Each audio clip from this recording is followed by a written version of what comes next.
नमस्कार।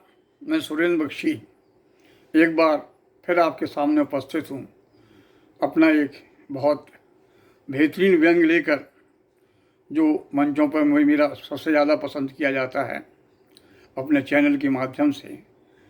चैनल का नाम है सुरेंद्र बख्शी की कलम से।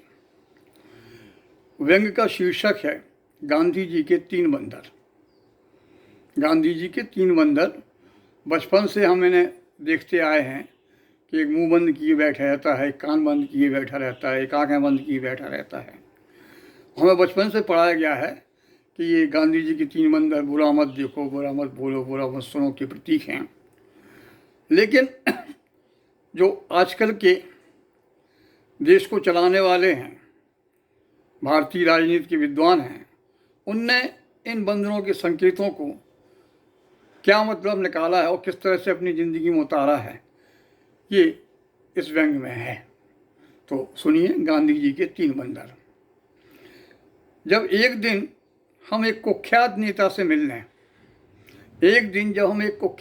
से मिलने पहुँचे उसके ड्राइंग रूम के अंदर, तो देखा कि दीवार पर लटके हुए थे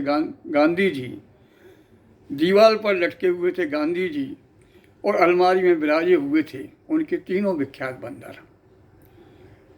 हम यह देखकर बड़े चकित व प्रभावित हुए कि आज भी भारतीय राजनीति में गांधी के आदर्शों को मानने वाला जिंदा है। बड़ा ही दुर्लभ परिंदा है। मन में पूर्ण श्रद्धा भाव भरते हुए हमने उनसे पूछा, आदरणीय, आपकी इतनी अल्प आयु में जो आपका हुआ है इतना विशाल काय राजनीतिक उत्थान, उसके पीछे निश्चित ही गांधी जी के आदर्शों का होगा बड़ा ही महत्वपूर्ण योगदान। वे बोले, बख्शी जी, गांधी जी तो वैसे भी महान हैं। लेकिन उनके 3 बंदर उनसे भी ज़्यादा विद्वान हैं। अगर गांधी जी समझ लेते इनके संकेतों की असली बोली तो कभी भी नहीं खाते गोली। ये 3 बंदर भारतीय राजनीति के धुरंधर आचार्य हैं और जो इन्होंने हमें सिखलाया हम आज आपको बतलाते हैं और अपनी इस विशालकाय राजनीतिक उन्नति का राज आपको समझाते हैं। ये पहला वाला बंदर जो दोनों हाथों से अपने कान बंद किए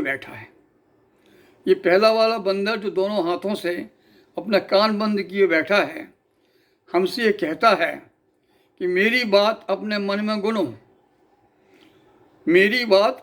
में गुनो, जनता की कभी मत सुनो।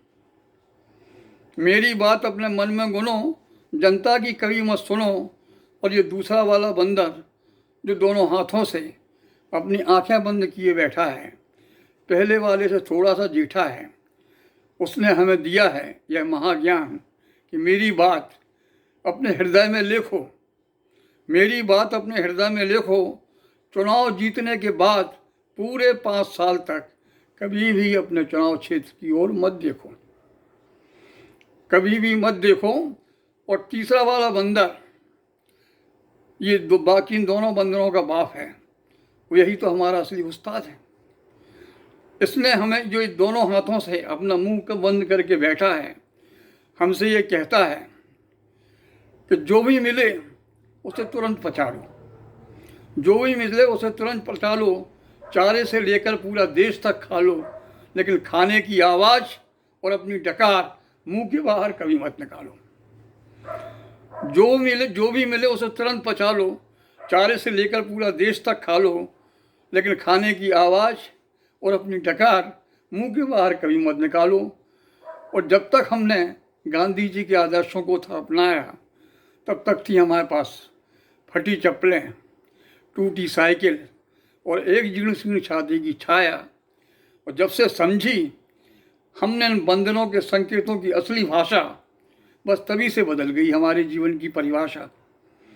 आज हमारे पास बैंक बैलेंस है, कोठे हैं, पैसा है और धरती पर रखते ही मैले हो जाने वाले कई जोड़े कोमल पाँव के पैरों की सुरीली झनकार है।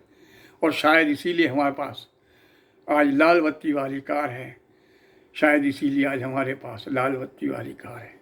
नमस्कार।